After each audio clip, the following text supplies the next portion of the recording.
شرار الخلق، یہ اللہ کی مخلوق میں سے سب سے زیادہ بدترین لوگ ہیں. یہاں پر کوئی تذکرہ نہیں کیا کہ وہ یہودی ہے یا وہ عیسائی ہے، وہ نصرانی ہے، وہ مجوسی ہے، وہ ہندو ہے یا کوئی بھی ہے، کس طرح کا بھی ہے، مشرک غلیظ عقیدہ رکھنے والا. فرمایا نہیں، جن کے اندر یہ چار چیزیں ہیں کہ اپنے مفاد کے لیے جی رہے ہیں، ان کا قبلہ جو ہے ان کی عورت ہے، روپیہ پیسہ ان کا دین ہے، اپنے پیٹ کی خاطر جی رہے ہیں، اپنی شرمگاہ کے لیے جی رہے ہیں. فرمایا اولئک شرار الخلق، یہ خواہشات کے جو پجاری ہیں یہ اللہ کی زمین کے اوپر سب سے زیادہ بدترین لوگ، یہ اپنی خواہشات کے پیچھے چلنے والے ہیں. اور پھر صحیح بخاری کے اندر ہے، وعن انس بن مالک رضی اللہ تعالی عنہ قال خط النبی صلی اللہ علیہ وسلم خطوطا.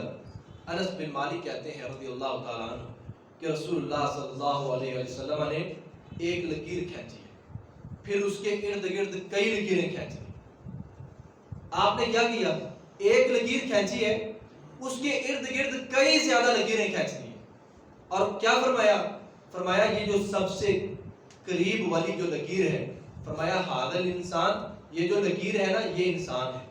اب یہ ایک لکیر کچھ دائیں کچھ بائیں، فرمایا یہ انسان ہے. وَهَذَا أَجَلُ، یہ جو سب سے زیادہ قریبی لکیر ہے نا، فرمایا وَهَذَا أَجَلُ، یہ اس کی موت ہے. فَبَيْنَمَا هُوَ كَذَلِكَ إِذْ جَاءَهُ خَطُّ الْأَكْرَمِ، آپ نے ایک نقشہ بنایا ہوا ہے. فرمایا یہ انسان ہے، یہ جو لکیر ہے یہ انسان ہے، اور یہ جو سب سے زیادہ اس کے قریبی لکیر میں نے کھینچی ہے بڑی لکیر کے، فرمایا ہاذا اجلہ، یہ اس کی موت ہے. اور آگے والی جو لکیریں ہیں ان کے بارے میں فرمایا یہ جو لکیریں ہیں یہ اس کی آرزویں ہیں، یہ اس کی تمنائیں ہیں، یہ اس کی خواہشات ہیں. فبینما هو كذلك، انسان اکثر اوقات دور والی اپنی خواہشات کے اندر چل رہا ہوتا ہے، پھر رہا ہوتا ہے، گھوم رہا ہوتا ہے، صبح سویرے شام دوپہر کوئی امتیاز نہیں ہے، یہ اپنی خواہشات کے درمیان چل رہا ہے، گھوم رہا ہے، چکر لگا رہا ہے، انہیں کے ارد گرد طواف کر رہے ہیں کہ میرا یہ کام ہو جائے، یہ میں اختیار کر لوں، یہ حاصل کر لوں، اس طرح کا گھر ہو جائے، اتنے پیسے آ جائے، ایسی ڈیل ہو جائے، یہ بھی مل جائے، وہ بھی مل جائے. فرمایا یہ ادھر کا خیال اتنا کر رہا ہے، مگر جو سب سے زیادہ اس کے قریب ہے، وہ جو قریبی لکیر ہے وہ اس کی موت کی ہے. یہ ادھر گھوم رہا ہوتا ہے، اذ جاء الخط الاکرم، یہ اپنی خواہشات کے پیچھے لگا ہوا ہے. اذ جاء الخط الاکرم، سب سے زیادہ جو قریبی لکیر ہے وہ اس کے پاس آ پہنچتی ہے، اور وہ کیا ہے؟ وہ اس کی موت ہے. اسی لیے نبی اسلام نے فرمایا اکثر ذکر حازم اللذات، یہ جو قریبی لکیر ہے یہ ساری لکیروں کو توڑ کے رکھ دے گی، یہ سارے ارادے، سارے پروگرام، ہر چیز کو ختم کر دے گی، ساری لذتوں کا خاتمہ کر دے گی. فرمایا اکثر ذکر حازم اللذات، ان کو یاد کرنے کی بجائے اس کو زیادہ یاد کرو، ان پر عمل کرنے کی بجائے اس پہ زیادہ عمل کرو، اسی پہ تمہارا انحصار ہے. اذ جاء الخط الاکرم، انسان دیکھ رہے وہ کہا نہیں اس کا خیال کرو. آپ ادھر دیکھ رہے ہیں جو دور والی لکیریں ہیں وہ آپ کی خواہشات ہیں، وہ آپ کی تمنائیں ہیں، وہ آرزویں ہیں. فرمایا اذ جاء الخط الاکرم.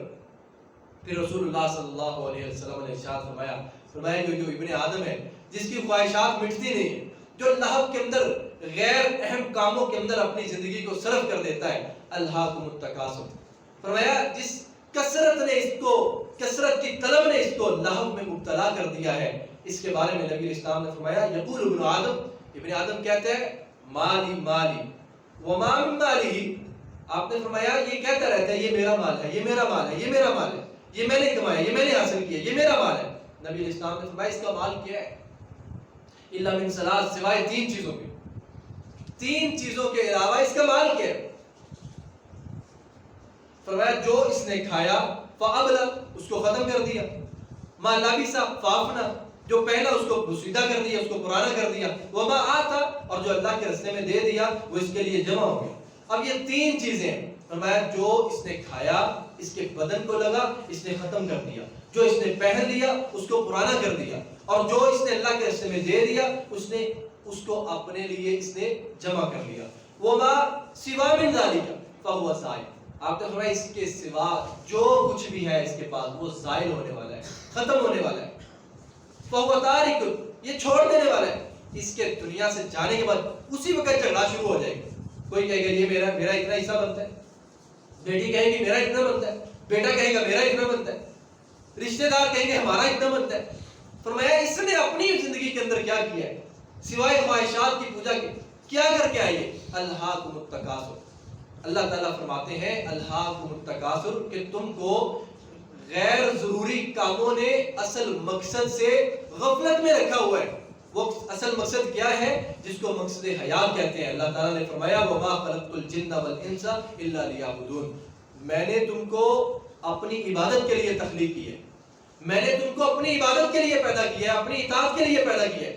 اور انسان اللہ تعالیٰ کی اطاعت کو چھوڑ دیتا ہے, اللہ پاک کی عبادت کو چھوڑ دیتا ہے, اپنی مرضی کرتا ہے, اپنی خواہشات کے پیچھے چلتا ہے. پھر کیا فرمایا؟ حتیٰ زرتم المقابر, حتیٰ کہ انسان مر کر قبرستان کے اندر پہنچ جاتا ہے. قبرستان کا لفظ ذکر کرنے سے پہلے اللہ تعالیٰ نے فرمایا حتیٰ زرتم المقابر, حتیٰ کہ تم قبرستان میں پہنچ جاتے ہو. زرتم کا مطلب ہوتا ہے تم زیارت کر لیتے ہو. یہاں ایک نکتہ ہے کہ اللہ تعالیٰ نے یہ بات نہیں کہی کہ تم مرنے کے بعد قبرستان میں آ جاتے ہو, کہا حتیٰ زرتم المقابر, تم زیارت کی شکل میں قبرستان میں آتے ہو. مرنے کے بعد تم زیارت کی شکل کے اندر قبرستان میں آتے ہو. اس کا مطلب یہ ہے جو زائر ہوتا ہے, جو زیارت کرنے والا ہوتا ہے, یعنی جس کو ہم وزٹ کرنے والا کہتے ہیں, وہ ایک جگہ پر رکتا نہیں ہے. جدھر وزٹ کرنے کے لیے وزٹر جو جاتا ہے اس کا وہ ٹھکانہ نہیں ہوتا. اس کو وہ گھومنے کے بعد, اس کا سروے کرنے کے بعد وہ واپس لوٹ آتا ہے. اسی لیے کہا یہ جو قبریں ہیں یہ تمہاری اخیر منزل نہیں ہے. یہاں پر آپ آئیں گے, کچھ مدت کے لیے آئیں گے, کچھ ٹائم کے لیے آئیں گے, اس کے بعد تم پھر یہاں سے اٹھا دیے جاؤ, پھر اللہ کی طرف لوٹا دیے جاؤ. حتیٰ زرتم المقابر, آپ مریں گے, قبرستان میں جائیں گے, پھر اللہ تعالیٰ وہیں سے اٹھا لیں گے. آگے اللہ تعالیٰ نے فرمایا کلا سوف تعلمون, ہرگز ایسا نہیں ہے, ان قریب تم کو پتہ چل جائے گا. یعنی ان قریب جو تم عمل کرتے ہو تمہیں پتہ چل جائے گا تم کیا کر کے آئے گا. پھر فرمایا ثم کلا سوف تعلمون, یعنی یہ دھمکی کے اوپر دھمکی ہے, وعید بعد الوعید, کہ ایک مرتبہ کہا ہے کلا سوف تعلمون. پہلے کہا کہ جس چیز نے تم کو مبتلا کر دیا ہے نا, کلا سوف تعلمون, ہرگز نہیں, تمہیں پتہ چل جائے گا تم کیا کر رہے ہو. پھر فرمایا ثم کلا سوف تعلمون, ایسی بات نہیں ہے, پھر میں کہہ رہا ہوں ہرگز ایسا نہیں ہے, سوف تعلمون, ان قریب تمہیں اس بات کا علم ہو جائے گا جو تم کر رہے ہو. اور پھر اللہ تعالیٰ نے فرمایا کلا لو تعلمون علم الیقین, کاش کہ تم آخرت کے معاملات کو علم یقین سے دیکھتے. علم یقین کیا ہوتا ہے؟ کہا کاش کہ تم آخرت کے معاملات کو علم یقین سے دیکھتے. علم یقین کیا ہے؟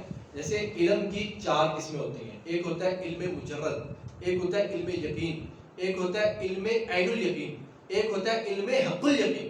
علم مجرد کیا ہوتا ہے کہ مثال کے طور پر آپ کو کوئی شخص کہے کہ اس سوراخ کے اندر, اس بل کے اندر سانپ داخل ہوئے, یہ علم مجرد ہے. یہ فقط ایک انسان نے کہا ہے, زیادہ لوگوں نے نہیں کہا ہے.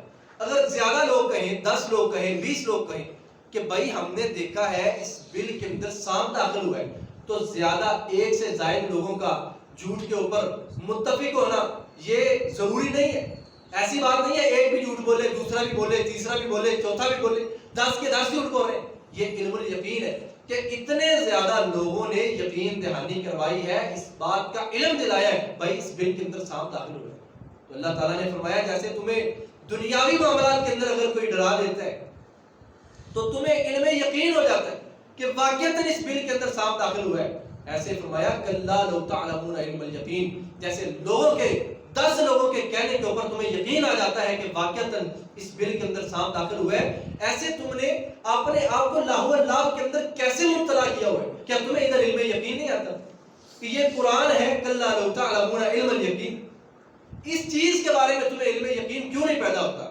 پھر آگے والی چیز ہے کہ اگر تم کو علم یقین نہ آیا, فرمایا لا ترون الجحیم, اگر تم نے آخرت کو علم یقین کی نگاہ سے نہ دیکھا, یعنی ایسے نہ دیکھا کہ واقعتاً جو اللہ نے کہا ہے وہ ہونے والا ہے, جو اللہ تعالیٰ نے بیان کیا ہے کہ ایسے مرنا ہے, مرنے کے بعد قبر ہے, قبر میں سوالات ہیں, پھر عذاب ہے, پھر یا تو جنت کی ہوا ہے, پھر اٹھایا جانا ہے, قبر کا پھٹنا ہے, میدان محشر میں جانا ہے. لا ترون الجحیم, اگر تمہیں اس کے بارے میں علم نہیں آ رہا, یقین نہیں آ رہا, کہا لا ترون الجحیم, تم ضرور بر ضرور جہنم کو دیکھ لو. لا ترون, یہ نہیں کہا تم دیکھ لو گے جہنم کو, کہا